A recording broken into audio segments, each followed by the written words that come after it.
Hello, everyone. I wasn't sure if I was gonna make this video or not. It's almost 4 o'clock in the morning. I woke up a couple hours ago after 2 hours of sleep, drove around a little bit, just trying to clear my head, had a lot on it. As my other videos have shown, there's been a lot of activity going on the last, almost year, which has been really weighing heavily on me. And I figured I never made a video explaining, what the Commonwealth of Massachusetts originally did, or where I was before I am now. So I'm going to go into that a little bit because I'm going to talk about the book I wrote as well, which is right here, Emotion and Political Repression. Yeah, got the pretty face in the back. So, where I was when I was 25 years old, I took out papers to run for the United States Congress. I was running out of district against John Over. As soon as I took out papers, within, I believe, 30 days, maybe 60 days, maybe 2 months, my life was destroyed. You may say, what do you mean your life was destroyed? How is your life destroyed? How can anyone destroy your life? Well, I'm going to tell you right now. I've got degrees in criminal justice and psychology. I have an associate's degree from Holyoke Community College in criminal justice. I have a bachelor's degree in psychology. What I was doing is, at the time that my life went downhill like that, after taking out papers to run for Congress, well, first off, I lost financial aid prior for a year, so I had to take a year off of college. So what I did is, when I decided to take a year off of college, I figured, okay, I can either take a year off or I can graduate out of Westfield State College at the time with my psychology degree. At the time, I was also a double/triple major. So I was psychology, fine art, and art education, and I was going for a license to teach kindergarten through 8th grade and 5th grade through 12th grade. So, yeah. And with my CJ degree coming in, I was definitely very well-rounded when it came to education. Where other people dropped majors, I just kept on adding them. So all my electives went for another major. So at 25, I was over at Westfield State. Well, I decided to, I took a year off and then reapplied to Westfield State College in order to finish my art degree, / art education degree. I was maybe a semester, maybe a little bit more than a semester, which is a half a year, away from getting those degrees and those licenses too. The teaching credentials. So I was about a year and a half, away from getting my teaching credentials and 1 or 2 other degrees. So what I did is I reapplied to Westfield State College, and I was denied readmission. It made no sense to me, and let me ask you this. Does it make sense to you? The same person, the only way to go and get back into Westfield State College and finish up my art degree and / art education degree was I had to go to Westfield State College. I had to meet with the chair of the department, which was Jamie Wainwright, and I had to have her sign off on my portfolio saying that I could be back in the art department. Otherwise, if I wanted to finish those degrees, I'd have to go to another school, and I'd have to do, at a minimum, 2 years, or maybe even 3 years, because my credits wouldn't have transferred over. All of them wouldn't have, so I would have had to, spend a lot more money and spend a lot more time getting that degree. So, this is what happens. I meet with the chair of the department, Professor Wainwright, and she tells me, that she sends me a letter saying that my portfolio is not up to par for incoming students. Consider this, though. Jamie Wainwright, Professor Wainwright, is the same person who accepted me into the art department a couple years prior. You know, like, so the same person who accepts me originally now says that my portfolio is not the perfect among students. And not only did she accept me into the department, but the only studio class I took with her, actually the only class I took with her was a studio class, and she gave me an A in it. As everyone knows, you can't get higher than an A in college. So, she denies me readmission. My grades in the art department, I was a solid B student. Could have been an A, but my attendance probably affected that for the most part. If I didn't have to show up, I didn't show up. If I could get B's without showing up, yeah. So what she did is she denied me readmission based upon the work that I did as a student at Westfield State College. So let's see. Either, I guess either one or two things happened. One, she didn't allow me back into Westfield State College because the president of the college, Ivan Dobell, was a bigwig in the Democrat Party who actually had spent time as, I believe, the treasurer for the National Democrat Party, as well as being President Carter's former chief of protocol, which is his second, command or whatever. And it was based upon corruption. Or, on the flip side, what she's saying is that the work that I did in her class and my other studio classes, which were, A and B worthy, like A and B worthy, that they diminished the quality of my work by going to school to Westfield State. You got to wonder. Plus, I had a letter of recommendation for the Masters of Fine Arts program, which is the highest degree that you can get in fine arts, from a Westfield State College full-time faculty member, tenured, for the UMass Amherst program. Okay. So I'm quality enough to get A's. I'm quality enough to get letters of recommendation for a Master's of Fine Arts program, MFA program, but not to finish up my art degree at Westfield State College, which I only need a few credits to get my Bachelor's of Fine Arts from that school. A few more credits on top of that in order to get my teaching credentials. Strange. Also, so that's the first thing that happened in these 30 to 60 days after taking papers out to run for Congress. Next thing that happened was my employment. Now, see, like with my employment, what I decided to do is after I graduated with my psychology degree, I decided to get a job with the state. I figured might as well use my degrees and build up more of a, background when it came to my employment history. Because at the time, I had been working for the previous couple of years, whatever, for the largest private security company in the world. And I was a rover in the company, which was a semi-management position, semi-supervisory position. And I was I was the person where if a client site we were about to lose a client site, or we were about to open a client site, or they just need like a fill-in as a supervisor or as an officer, I was the person that they sent. I was one of the people that they sent as a rover. I had to be available 16 hours out of every 24-hour period, 7 days a week, except for when I was in school. Well, except for when I was actually in class. They worked around my class schedule. But I averaged about 70, 80 hours a week, even while in college. Well, what I did is I figured, okay, I saw a position posting for Massachusetts Department of Youth Services, DYS. So I applied and I ended up getting hired. So I ended up working on a Massachusetts Department of Youth Services unit in Westfield, the Westfield Detention Center, as a youth prison guard, also known as a direct care worker. So I graduated from the Massachusetts Department of Youth Services Training Academy, and I worked there. Okay, well, I'm missing a gallbladder from a motorcycle accident. So the only shift I could work was third shift.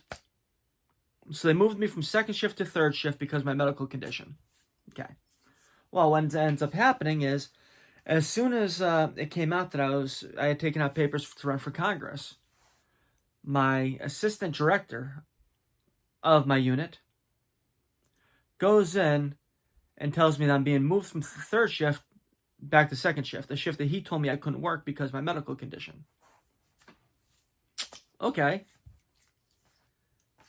Strange. So what I end up telling him, I'm like, hey, look, I can't do this because if you look at it, it's plain to see that they were looking for a reason to terminate my employment. Because if something would have happened on second shift during the dining commons, during the time that we were in the dining room,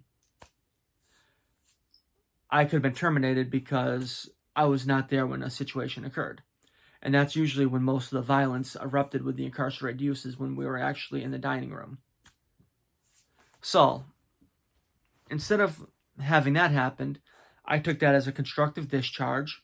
I figured, okay, I'm going back to Westfield State College, because I hadn't gotten the ruling yet, the letter yet. So I figured, okay, so what I'm going to do is I'll take this as a constructive discharge, and then I'm going to go back to the security company I used to work for because they wanted me back anyways, because I was trained at just about every site that we had in Western Massachusetts and Connecticut.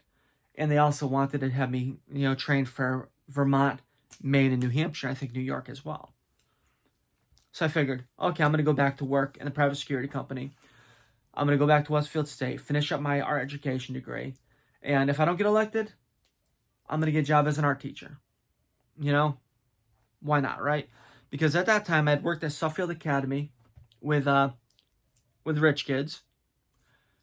And I had also worked with incarcerated youth in the Massachusetts Department of Youth Services.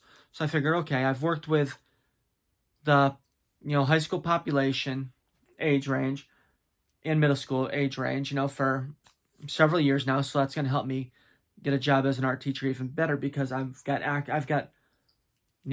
a history of working with this age population, even though it wasn't a security, form. Well, that wasn't to be. Also, plus, with DYS, I was given a copy of the next 2 weeks' schedules, which showed that third shift, 7 days a week, was being filled with overtime, which showed that I was still needed on third shift.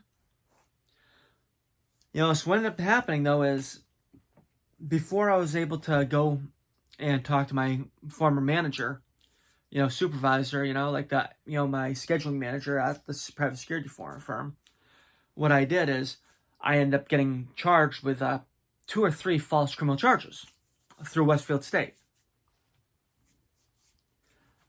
And this is still within the first 30 days or so. So I'm sitting there like, what the hell is going on here?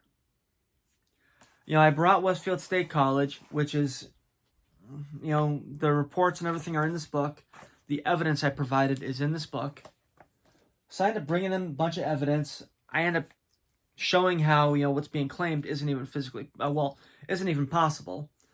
I disprove everything by documents that I have, like conversations and stuff.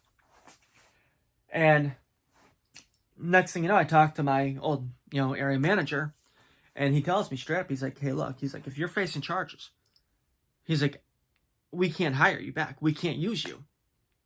He's like, I want to have you back, but we can't have you back because you can't pass the background checks for the sites that we need you at, which were hospitals, private schools, private colleges, nuclear sites, like military clearances and stuff like that. They couldn't use me. So all of those, right? As soon as they went to the days of trial, the district attorney's office dropped them. But because the arraignments existed, I couldn't do anything. They show up on your Corey check because arraignments show up on your Corey. So when someone runs a Corey, they see stuff that you were charged with, whether you're found guilty or not. They can't hire you because you've faced charges on this or you've been arraigned on something. So I looked into it. I'm like, this, something. I'm like I was depressed. I was majorly depressed. You know, like, you know, like, so what I did is I applied everywhere I could think of applying in my field. I mean, I looked high and I looked low. I looked so low where I went to the Magic Lantern in Munson, Massachusetts, a strip club. I show up to a strip club with my resume. Yes, with a cover letter, a resume, like, I ended up meeting with the owner, Mark Pesolano, and the guy looks at me, he's looking at my resume, he's like, oh, you got a resume? I'm like, yeah. I'm like, here.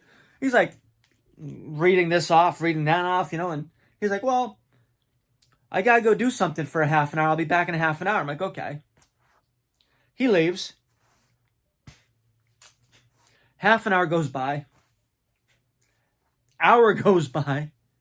And I'm just sitting there at the bar like what the fuck? Like, really, it's like, I've got the degrees, I've got experience, I've got and I'm applying at a strip club, and it's not even a good one. It's a little rinky-dink strip club, side of the road attraction, which looks like, as soon as you look on the outside, it looks like the 1970s. The sign is probably from the 1950s still, 60s.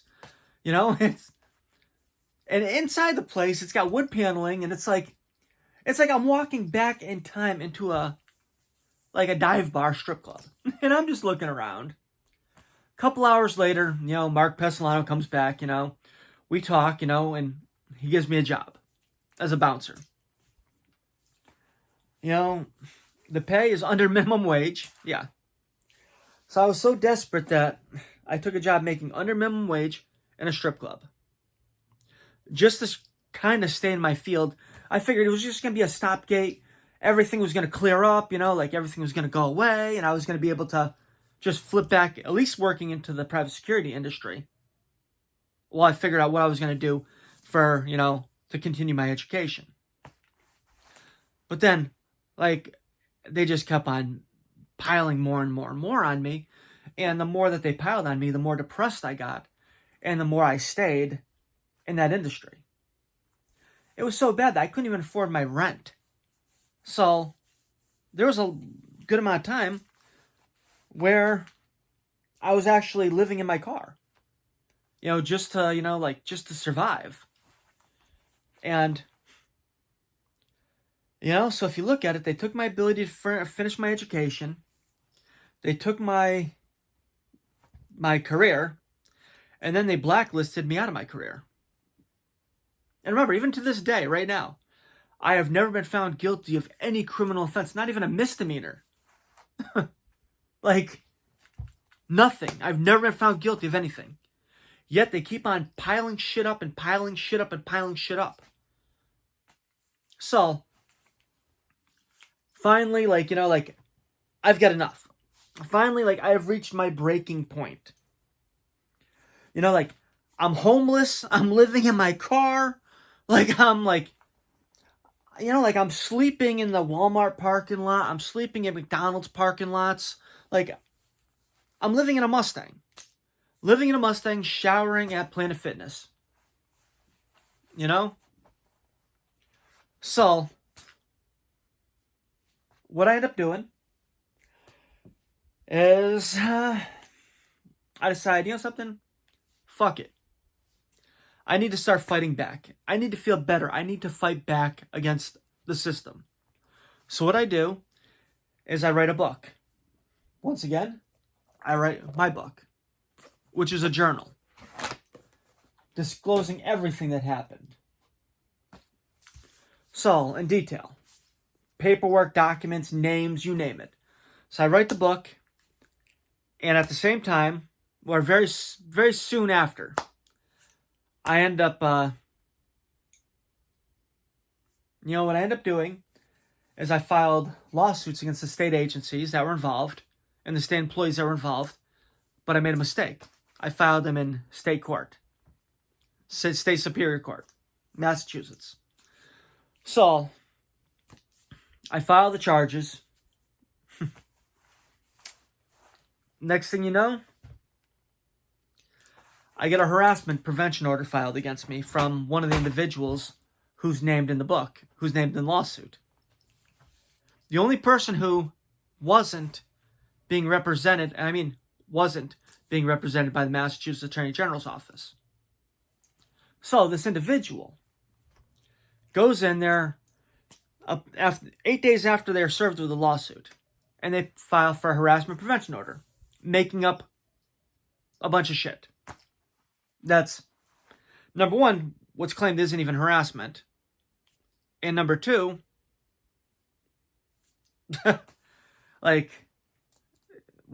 number one, it's not even harassment. Like, one of the things that this person said is that they saw me in Walmart, and I didn't look at them, I didn't acknowledge them, I didn't say anything to them, and that they left and cried. That was one of the 3 incidents of willful malicious conduct aimed at and intended to harass and such. Me shopping in Walmart. And this person was a customer. So I'm a customer, they're a customer. I noticed them, I didn't look at them, didn't acknowledge them, didn't say anything to them because, yeah. And this happened about 6 months before. So, okay. The judge asks this person, oh, well, why are you filing for this harassment prevention right now? Person looks at the judge and says, because he's suing me. Yeah, because I'm suing them. That's what they told the judge. And the judge, I'm allowing this emergency order. We go into court. Same thing. I cross-examine this person. I bring in documentation. And the judge, signs off on it. But you want to know something? The judge, Philip Content, Westfield District Court judge, if you look into him, he was on the city council in Springfield when Richie Neal was mayor of Springfield. Him and Richie Neal know each other. Richie Neal machine. Exactly. So, and also the person brought in a bunch of state employees with them. When they applied for it. So, the order gets granted, right? So what do?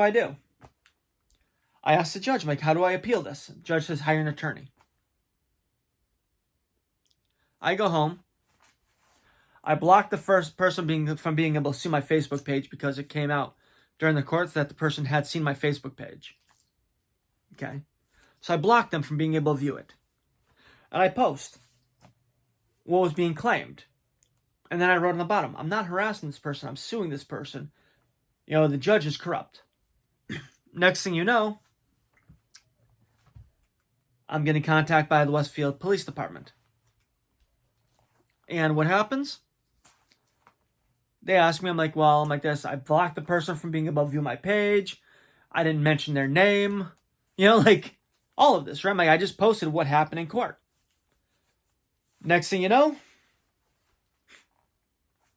on election day, when I'm supposed to be helping a friend of mine run for office, I'm supposed to be holding signs and stuff, helping out, I'm arrested at 5 in the morning.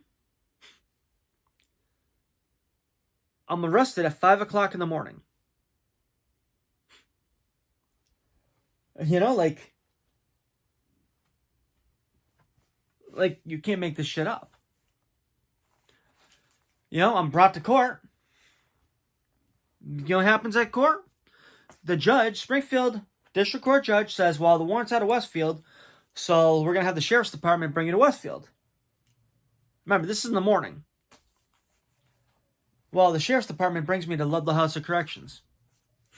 I've never been found guilty of any criminal offense. I worked in the system. I worked in corrections. I worked in law enforcement before I was a recruit Springfield Park Ranger. And now I'm being brought to the Ludlow House of Corrections. And no, when I tell them, I'm like, well, are you guys bringing me to Westfield District Court for a bail hearing? Yeah, bail hearing. They're like, nope, you're right where you belong. Are you fucking kidding me? I'm right where I belong? Next morning, I get brought to Westfield District Court. And what happens there? Well, I have Westfield State Campus Cop, police, Remember, Westfield Police Department is the one that filed these charges. So why is the Westfield State College officers even aware that I'm in a holding cell in the Westfield courthouse? Who contacted Westfield Campus Police, Westfield State College Campus Police? Who contacted them and told them that I was, at Westfield District Court? Because remember, Westfield PD Police Department is the one that filed these charges. And remember, I was disappeared for the night. No one knew where I was. There was no record of me being in the House of Corrections because my mother was calling up looking for me. I called her up from the police department, telling her that I was going to be released at around 2 o'clock in the afternoon at the Springfield courthouse. She went there. She called up. They told her that I was brought to Westfield. She calls up Westfield. Westfield says I never arrived. She calls up the Ludlow jail. They say I'm not there either. So there's no records of where the hell I am. They disappeared me. So how the Westfield Campus Police know where I was? Ask yourself that. So what happens? Officer Rufo comes down there, and he's like, Jeff, I'm like, Officer Rufo? He's like, remember, I went to college there. I knew him. We knew each other. We're on good terms. He's like, Jeff, he's like, thank you for not mentioning me in the lawsuit. He's like, look, I'm just following orders. I'm just doing what I'm being told to do. And I'm like, okay. He's like, look, we have a renewal trespass notice from you from the college. I guess it's because I'm suing them, so they trespassed me, Okay. Gotta love it. I was suing them, so they trespassed me from the college because I was suing them. Can't make this shit up. So, and I'm an alumni too. Got the degree on the wall. So look what happens though. He's like, Jeff, so we sent you a trespass notice, last week, I'm like, I understand that. I'm like, I got it certified letter. He's like, we're aware of that. We know you got it certified letter. We got the signed response back. I'm like, okay. He's like, look, they told me to come down here, and they told me to tell you this. Get rid of the book you wrote. Stay out of politics. Drop the lawsuits that you filed, and everything will go away. Everything will go away. And you'll get a job making about $100,000 a year within 6 months or so. I just look at the guy. I'm like, look, I can't do it. I'm like, remember, at this time, this was right before I went homeless. But I was still living in Notre Dame Street. So, I'm sitting there. I don't have 2 nickels to rub together. I'm making under minimum wage, and I get told, do this, and you'll get a job making around $100,000 a year within 6 months. And any money I had went to pay for the publication of my book. I didn't get the book until I was actually homeless and I had it delivered to a storage unit. So, at the time, I was living in a basement apartment, an unfinished basement. No heat down there, no rugs, just a bed, dresser, makeshift room with bookcases. So, $100,000 would have been nice. But I told him, I can't do it. I'm like this, I can't do it. I'm like, I can't live with myself if I drop the lawsuits and everything like that you're asking me. I just, I'm a fighter. So this goes on for months, many months. I'm facing these charges. As I'm facing these charges, one of my conditions was that, remember, I'm not to harass the person, so I can't sell the book I wrote. So the book is just sitting there. I've got a business license at the time, hawker peddler's permit, but I can't use it because I don't want to take a chance. I made a complaint against the judge. for allowing the order and stuff, and then allowing me to, allowing the arrest warrant and stuff like that. And then what happens is, judge in the courthouse in Holyoke District Court, one town over, says he didn't do anything wrong, and then I get arrested again because I guess someone updated a news story about me, and they considered that as a violation of my pretrial release in that case. So I was arrested again in my house around 6 in the morning.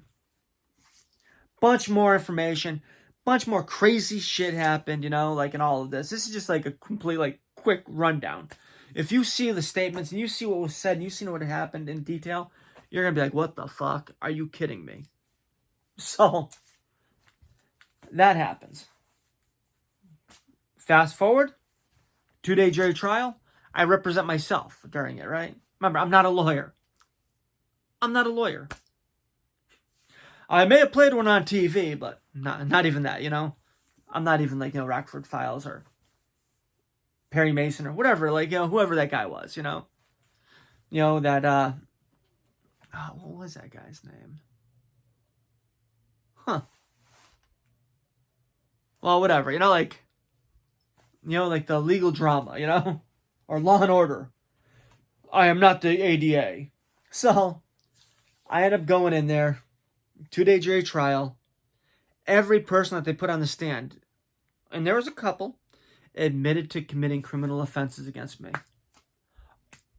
Campus police and other individuals all admitted to committing felonies against me while they were on the stand. Not one of them was charged with any of the felonies that they admitted to committing. Not even one. In fact,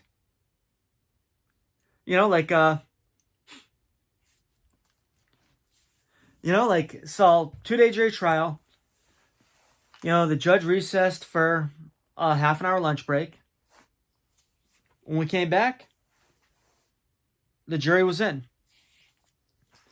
Not guilty.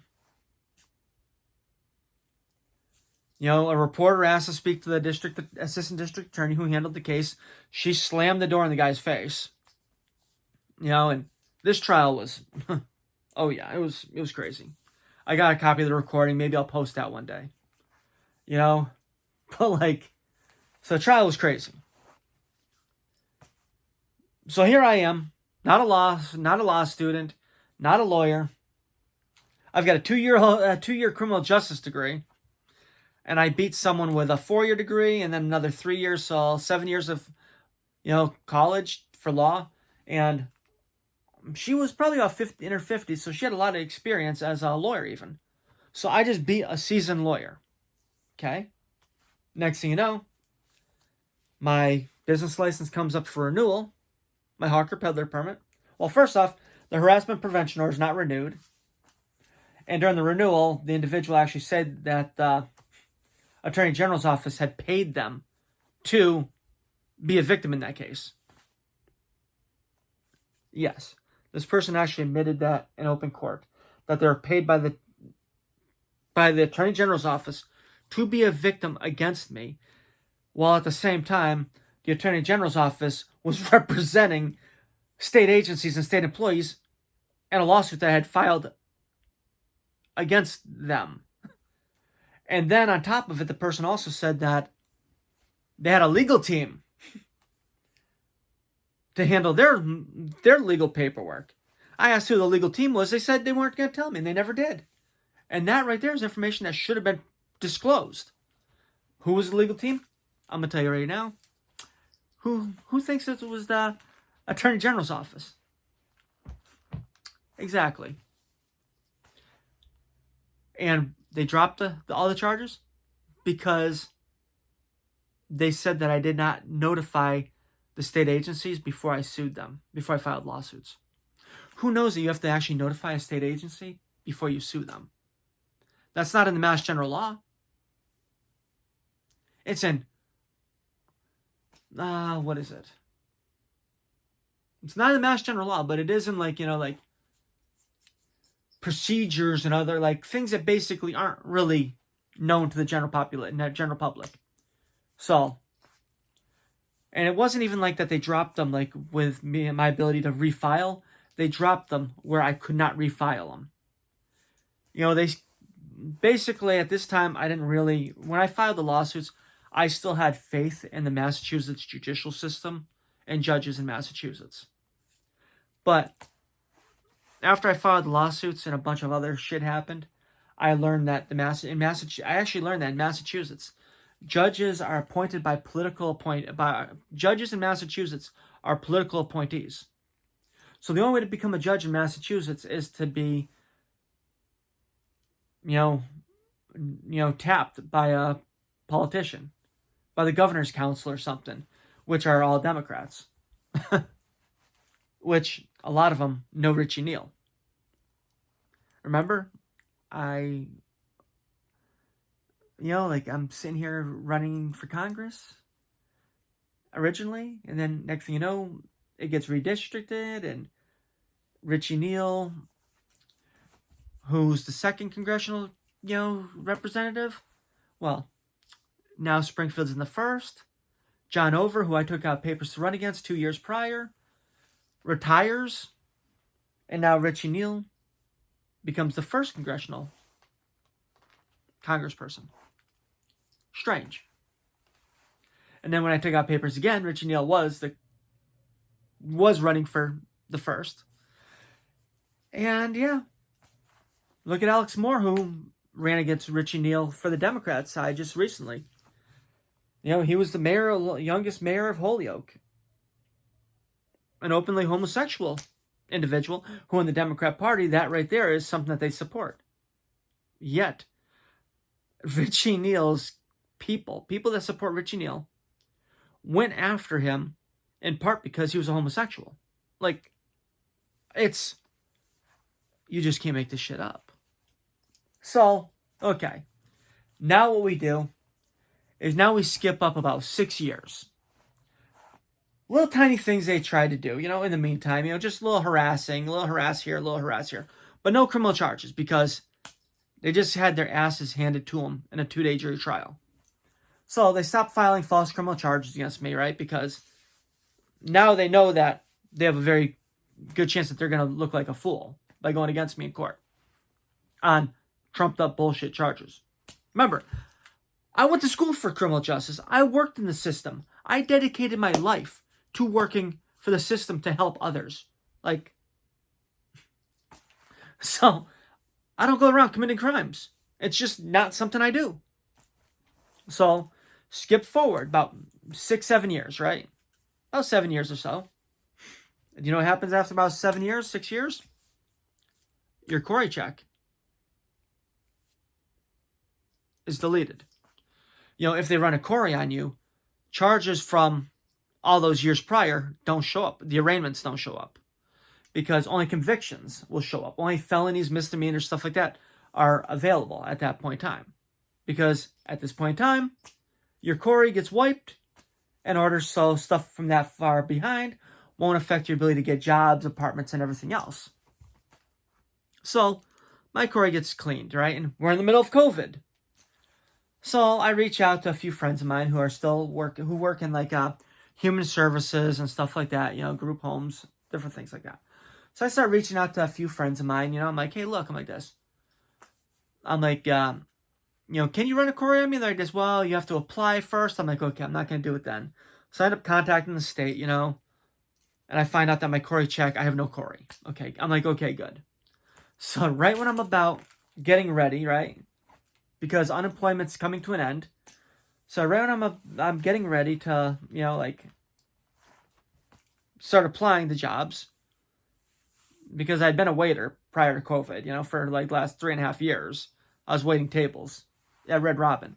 So now, COVID, I'm like, okay, I'm like, something, unemployment, yeah, I'm on unemployment, but I'm going to start applying for jobs because my Corey check is, it's clean now. I'm going to start applying for jobs in my field. I just have to figure out, basically, how do I put down that I worked in a strip club as a bouncer, and get a job like this. But, I'm like, okay. I'm like, well, I'm an artist. I had my own little art thing going on, my own little JP Donnelly 8 company. I sold artwork and stuff like that, for person to person. So I figure, okay. I do photography, I do art. And I did, so I'm going to say, okay, fine art, photography. And I, I rented myself out to the club as security. So, okay, I update my resume, I update everything else. But guess what? Yep. More false charges get filed. As soon as my Corey check clears out, within a month or two, I'm facing more false charges. Which is the Munson charge resulting from like the Magic Lantern situation. Alleged situation. Okay? So I'm sitting there like, what the fuck? Like, are you fucking kidding me? I like, all these years have passed, and they've been holding on to this for over 5 years now. And now they're filing it against me once my Corey check clears. So now I've got to wait another 7 years. Dude, I'm not getting any younger. So I'm like, okay, fuck this, like, whatever. I go to court for it. I file my motions. Next thing you know, a couple weeks later, about a month later, wham! I catch another charge from Springfield. And this one is because when my firearm license expired, I brought my guns to Vermont, where I'm still legal. And they filed charges on me for, like, not turning them in. You do not own my fucking firearms. They're my personal property.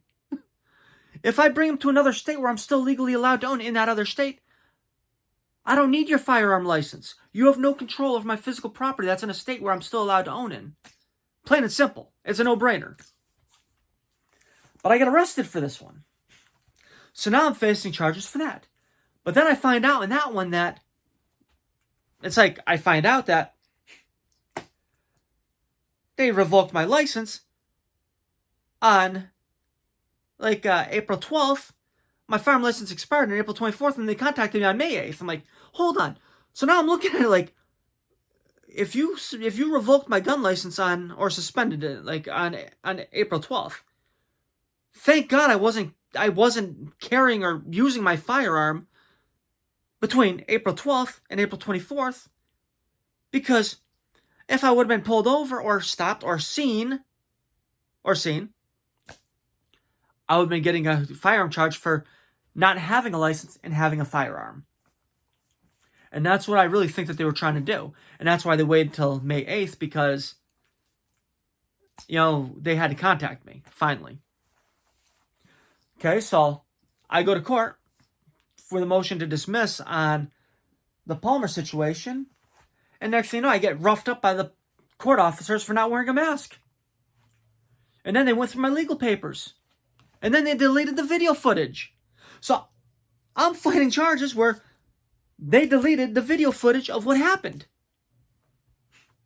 Like, I'm just glad I have my video footage, which is posted on one of my videos, which you can watch if you'd like, showing that I wasn't doing anything improperly, and I was just saying, hey, look, if you want me to wear a mask, order me to wear a mask and I'll wear one. But I also explained I was fully vaccinated, the governor had lifted the order, and I didn't have to wear one. And I've got a respiratory illness, which is asthma. I'm a severe asthmatic. And I suffer from generalized anxiety disorder, which I never did until all of this shit started happening. So they beat my ass, they smash me against walls and stuff like that. They don't write down their paperwork. But then they did. They end up writing that in their internal documents, which I had to file a motion for, motion to try to get that, to, like, not knowing if it exists or not. So I file a motion, okay, I get that information. Okay. And that basically says I was complying with them. And then they said that they handcuffed me and arrested me for arrested me for refusing to leave the courthouse even though I had business. And then they said that it was only after I was handcuffed that they smashed my head against the wall and started putting me in wrist locks and everything and slammed my head all over the place. Who resists? Who resists after they're in handcuffs while they're being led to a cell? You don't resist then. You resist beforehand. You don't say, okay, here are my hands, arrest me. Here. No, you do that before. Or during. Not after and not while you're being led. It's like, okay, I'm going to cause a scene today because I know I'm going to start fighting with these guys because, you know something, I'm going before a judge for a motion to dismiss. I want the judge to dismiss this bullshit charge. So I'm going to start shit. No, you don't do that. But then again, they read my legal paperwork, and guess what? They had told me straight up in the beginning that the assistant district attorney wasn't ready.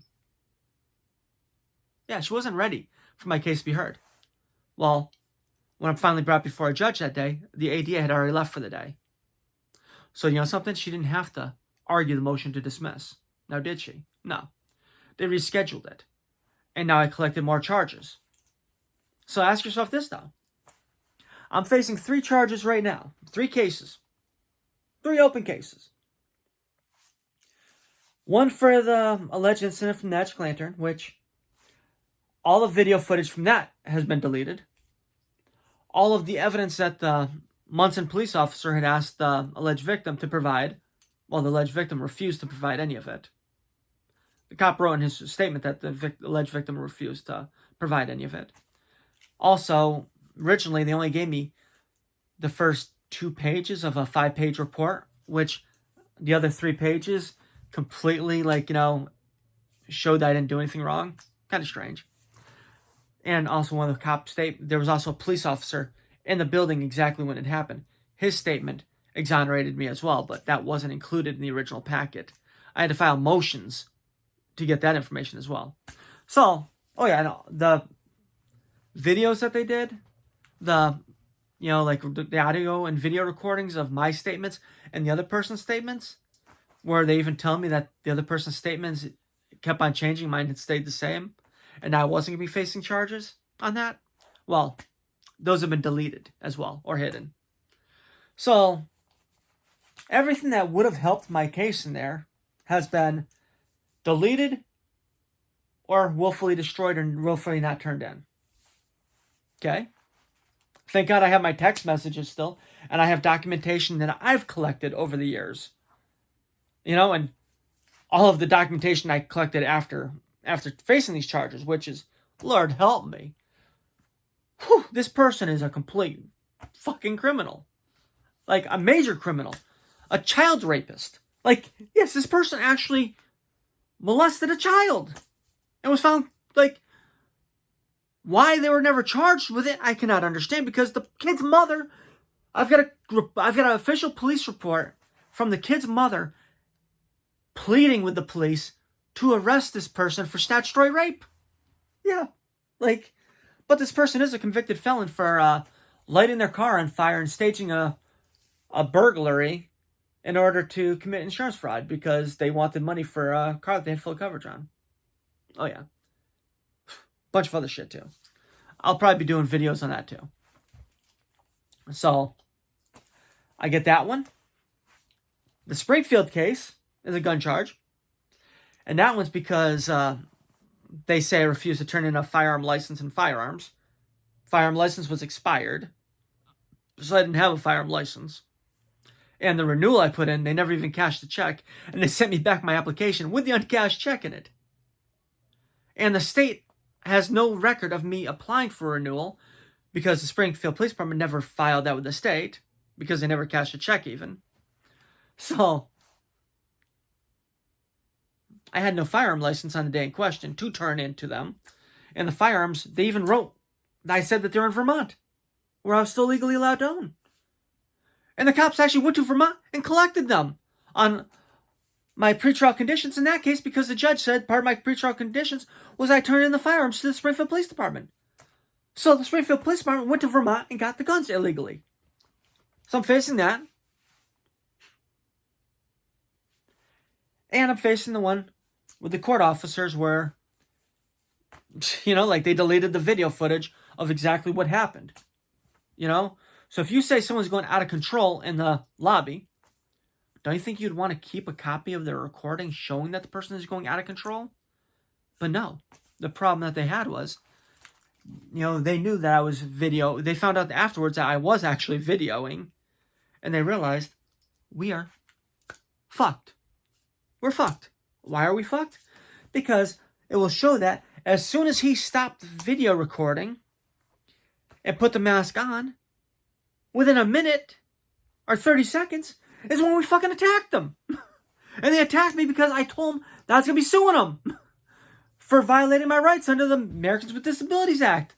And Lord knows what else. They got mad. And they even wrote in their statements after the fact. 2 of them wrote in their statements that Mr. Donnelly said that he was going to sue us and have our jobs and have our house. He said that, and then he started fighting back. It's like, okay, hold on. So you're saying, I'm telling you I'm going to be suing you, and then I start fighting back? No. I said I was going to be suing you. And then you arrested me. And then you beat the shit out of me. And the video would have showed me put the mask on, me stop recording, and then almost immediately me being assaulted. So let's see what that would have said. My video, their overhead video. Oh yeah. So what do they do? The woman who I recorded, the one I was talking to, Deputy Chief Cardoso, she was responsible for saving that video. All the videos. She didn't save them. She let them all, she deleted them all. Why? To cover her own ass. Because when you got video footage of all this going down, it's kind of like, what the hell? Splicing mine, and then as soon as mine stops, splicing theirs. Like, what's going on here? This guy goes from like having a conversation and complying with you to getting arrested and getting his ass beat. His head smashed against walls and his wrist fucked up. Kind of strange, huh? So that's where we are now.